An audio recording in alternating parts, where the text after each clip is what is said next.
Welcome to Side Notes. We're out and about here in Toronto. We're at the press conference for the Canadian Urban Music Conference coming up on October 11th. I'm here with the Canadian music icon, Karl Wolf. Karl, thank you for your time. Thanks for having me, man. How are you? You came out with a song, a remix for the African Toto song. How was that received to begin with? It was always, at the beginning when I first did it, it took me 2 years to get the rights to it from Toto. No label signed me. Not one label was interested in the record. They all said it wouldn't work. So I took my own money, got my own radio promoters, got my own team behind me, and then it broke top 30. And at that point, every label kind of came back, and I signed with EMI, and then it became #1 in the country. So it was, obviously a lot of people loved it, and there was a few people that didn't like it, and they were like, "Oh, you're spoiling a classic." I just felt like I love the classic. I love the original anyways. So I'm just kind of trying to shed light to it and show, I guess, the kids today or the audience today what kind of harmonies were cool back then. So I was just trying to give it a little more light. And in fact, they started charting again. Toto started charting with their version as well. So they sold a bunch of records as well. So it was a good thing. The music scene here in Canada, you've seen an awful lot of artists have to leave Canada in order to make it. How important not only is this conference, but other conferences to help the up-and-coming artists?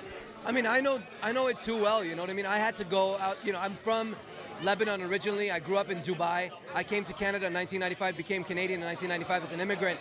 But what started me off was, thank God for Canada. I mean, I got my start in Canada. But in order to break, I had to break out somewhere else. I broke in Dubai, I broke in Japan, and when I really made it big there, that's when I came back and everybody received me a little better, you know what I mean? I guess it's just human nature, man. If people want to love someone who's also doing well somewhere else, I don't know. But we should have our own star system, you know what I mean? It's enough. We have talented people such as Drake, Bieber, myself, tons of other people who are coming out of Canada who deserve to have the limelight coming from Canada, not just from the States or from somewhere else. So, that's what Eb's working on, and it's a great thing to be here. You just dropped a new CD. You want to talk a little bit about that?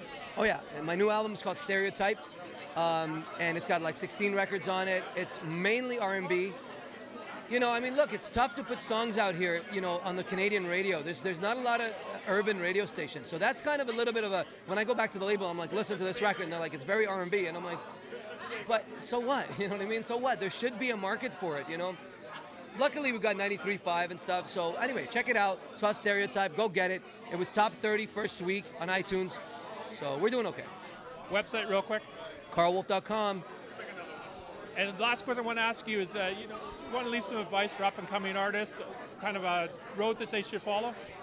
I think whatever you do, whether you're a musician or a filmmaker or whatever, just be unique. Try to find your own voice. Don't be shy of where you come from, you know what I mean? I think the first time that I came out with a song and I put a little bit of that Arabic twist into it, people like that. They find something genuine in that. So don't be shy about where you come from and who you are. Be a little bit open with where you came from and who you are. I think that'll shine through. People will feel connected to you. So there you go. Well, thank you for your time. My pleasure, man. Thank you. I'm here at Saukrates, one of the ambassador for the upcoming conference. Thank you for your time, Saukrates. Thank you. Thank you for having me, Reginald. Nice to meet you. Early 90s, you first started out. What was it like in the music scene here in Toronto and all across Canada? Well, the music scene has always been big. You talk about the Guess Who, Bare Naked Ladies, Celine Dion, Shania Twain, the Tragically Hip, Rush. But the urban music scene was new. We were resting on the shoulders of Maestro Fresh West, Michie Me, Dream Warriors, to name a few, which were very broad shoulders to rest on, but still only a few. So it pushed us as teenagers wanting to get into the rap game to want to do more. So it was like this incubating tank, the Toronto urban music scene in the early 90s, with R&B and hip hop and all urban music involved. Yes, that's right. But we looked up to our heroes for sure. How important were the organizations like the Canadian urban music scene Oh, well, it's absolutely important. It's integral. It's a piece of the puzzle. You know, you don't want to have a puzzle missing about 4 or 5 pieces. You always like to complete it. So this is part of that completion.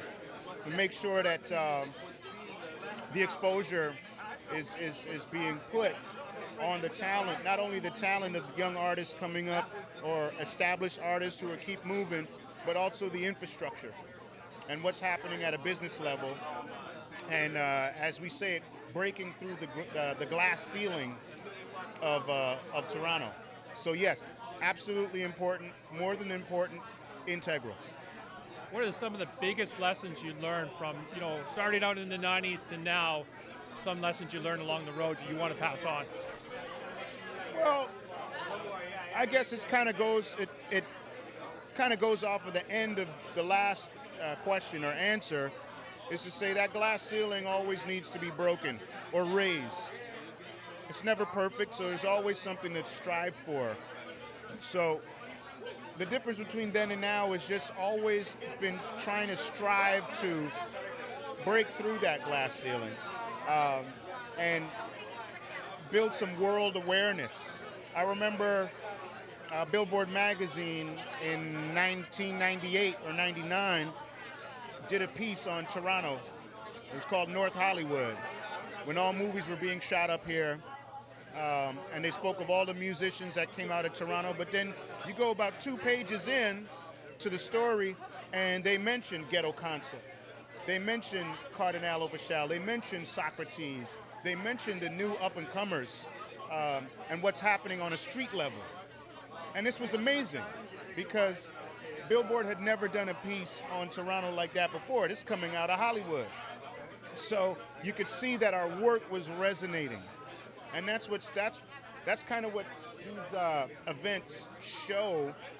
They put these markers on how much further up the ladder we've climbed, you know?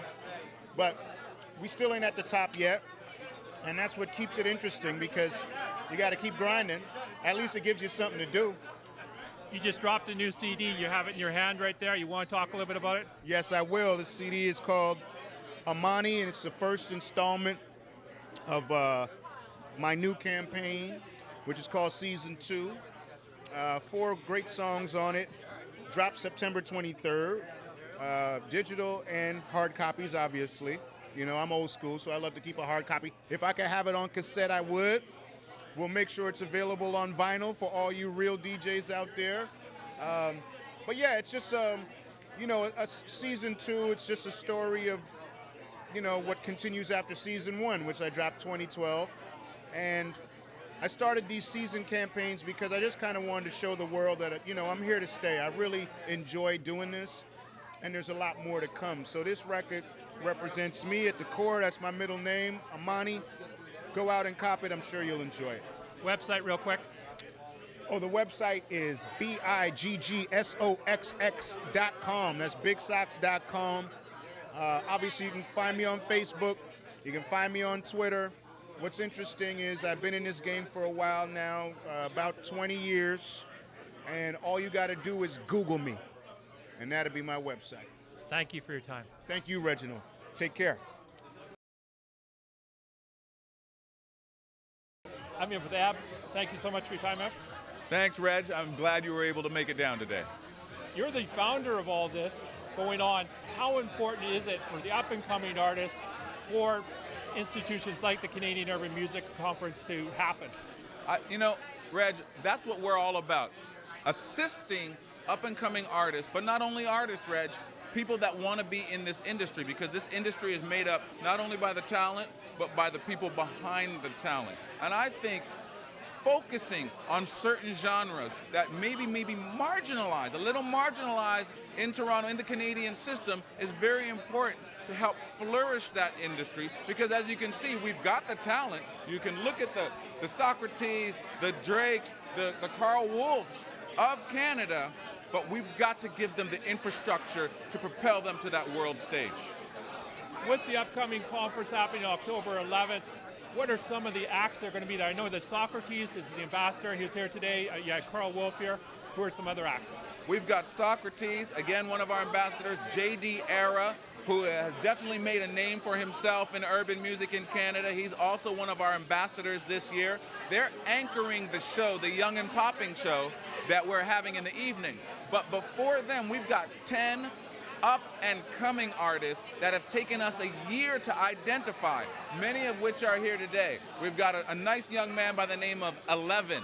He's performing. Sage Harris. Sage Harris is being wooed by people all over North America to be part of their infrastructure, the major labels in the U.S.